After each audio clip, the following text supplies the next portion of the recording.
Hey there, it's Susan Pierce Thompson, and welcome to the weekly vlog. So, there are two things that come to mind when I think about the mission and the vision of the whole Brightline eating movement. So, the mission of Brightline eating is 1 million bright transformations by 2030. And that means that we are on a quest for transforming people's lives, creating the bright transformation in people, that physical, mental, emotional, spiritual change that happens when people start eating bright. They let go of sugar and flour. They start eating meals and not grazing and snacking all day. They start bounding their quantities with a digital food scale, and they get the freedom that comes from that. They partner up with others in community. They start learning the habits, the morning habit stack, the evening habit stack of a bright day.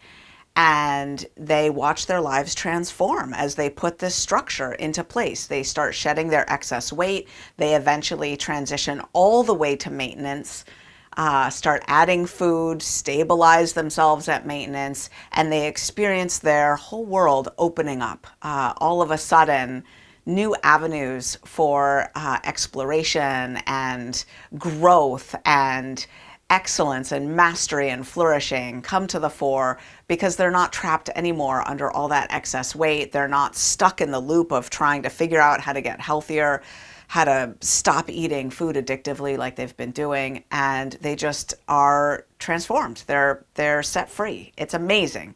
The bright transformation is incredible. I've just been traveling a bunch lately, and I've met so many people who've had their bright transformation, and they're so radiant, so grateful, so alive, so well, so happy. It's just the best.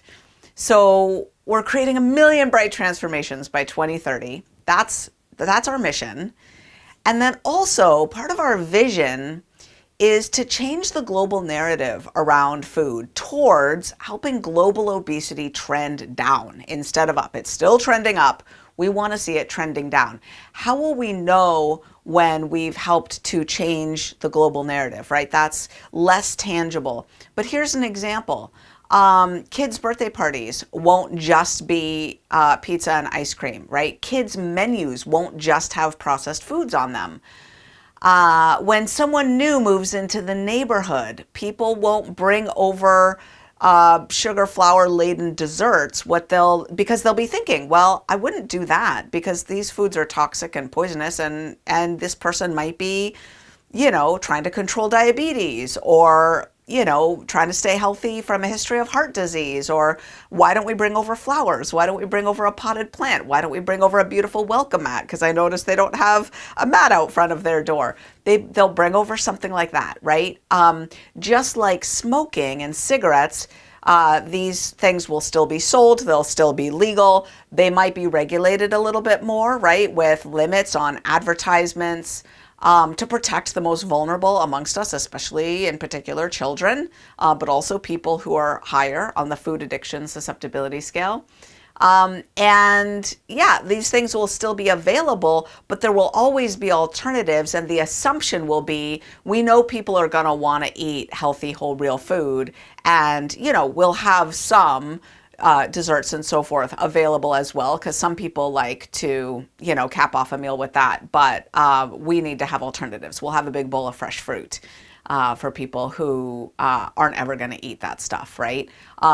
Because it'll be understood that those foods are not part of a healthy life. Like, they're really not. So when I think about how we approach these aspects of our mission and our vision, conveying science is a big part of it. We teach people the how and the why. Knowing why is so critical.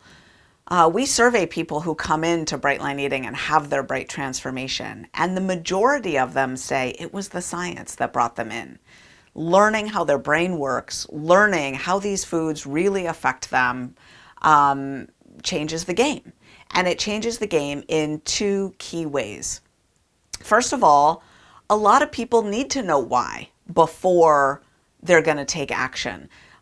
Understanding why from a cerebral level, right? From that perspective, for some people is necessary. Like if they don't really get it, if they don't really understand the mechanisms in play, they're held up from really trusting, especially big claims of a transformation, especially in a realm where they've tried and failed so many times, especially in a realm where there's so much out there that's bunk, that's bogus, that's just out there to make a buck, that's, you know, the equivalent of snake oil, right? So especially in a realm like this where people are so jaded, and rightly so, right? Absolutely skeptical.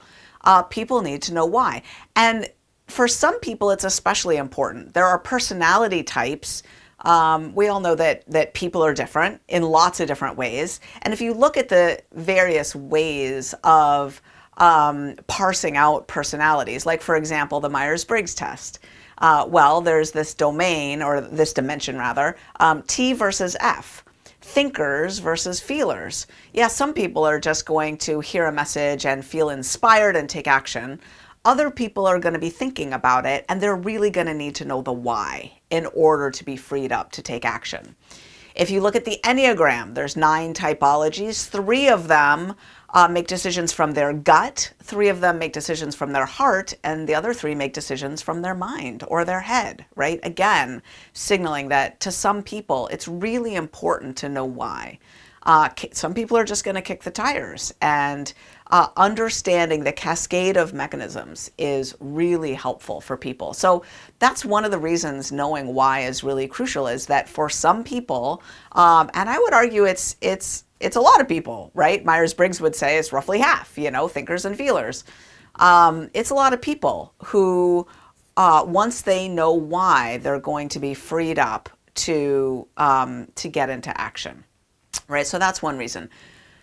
What I hear also from people over and over again is that understanding why, understanding the science behind how certain foods have been blocking them from losing weight, certain foods have been hijacking their brain and resulting in a brain that thinks that they're starving, a brain that can't see that they've had enough calories already, a brain that's going to drive them to keep eating to satisfy some impossible goal because the signal, which is leptin, right, that we're full, that we've had enough to eat, is never going to reach the brain when leptin resistance is on board, when leptin is being blocked, and how that creates a brain that is going to drive them to keep eating beyond their willpower, beyond anything they could control, just like they can't, stifle their brain's need for oxygen and expect to get away with it, right? You can't just hold your breath for 20 minutes. It's not going to happen.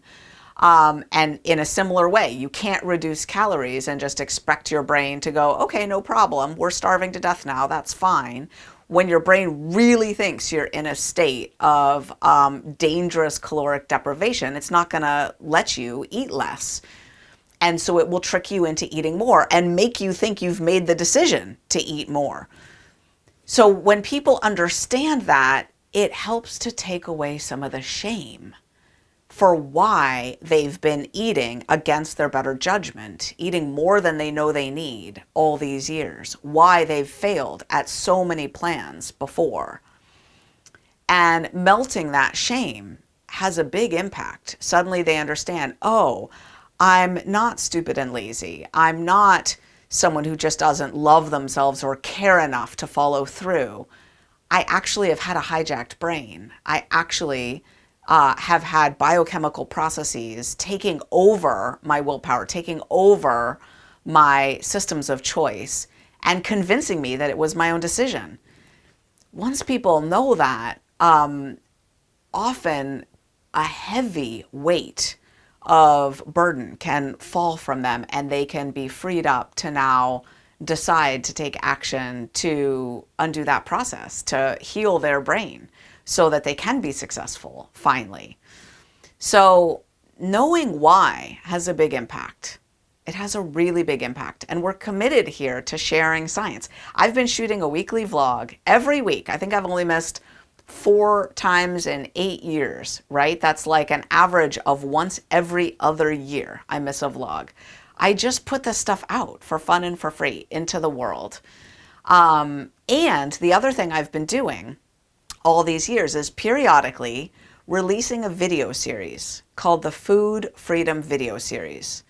I shot it for the first time in 2015, and up until the present day, up until now, I have never fully redone it. I've shot new intros, I've added, a little bit here or there, but I've used the same video film that I first shot in 2015 up until now. And so I'm here to announce that an all new, brand new, new from the ground, built from scratch Food Freedom video series that was shot just recently in my home with a video team is being released, and video 1 is now available. Now, these Food Freedom videos have been seen, not these ones, these are new, but the Food Freedom videos have been seen by over 1 million people in, I believe, every country on planet Earth. We have confirmation by Google Analytics of 190 of the 195, 96 countries on planet Earth. Of course, it varies a little bit as borders are redrawn and countries squabble and so forth. But so I'm not sure actually if there's 195 or 196 countries right now. And there's a few, like 5 or 6 countries that don't participate in Google Analytics, communist countries that don't, they just don't participate. However, I do believe that people have been able to watch the videos there as well. So maybe every country on planet Earth, but I'm talking Svalbard, a little, Svalbard, is that the name of it? Yeah, a little country off the coast of Norway. Antarctica, people stationed, scientists stationed, have watched these videos from Antarctica. All over the world, people have watched these videos, and they're not always available. These are videos that we only release periodically when the boot camp is coming up. And right now, video 1 is available. It's all new, so it's got a new title. This is new content. It's on the 2 foods that block weight loss. And you might think you know what those foods are. You probably do. But there's all new science in these videos. It's a whole new flow to the Food Freedom videos. And I invite you to watch them now. There's going to be a link below this video.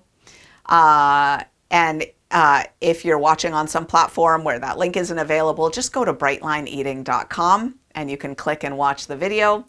And videos 2 and videos 3 will be released in short order, and then the boot camp is going to be described in video 4, and the boot camp registration is going to be open soon. Now, if you're listening to this vlog in the future, these videos might not be available.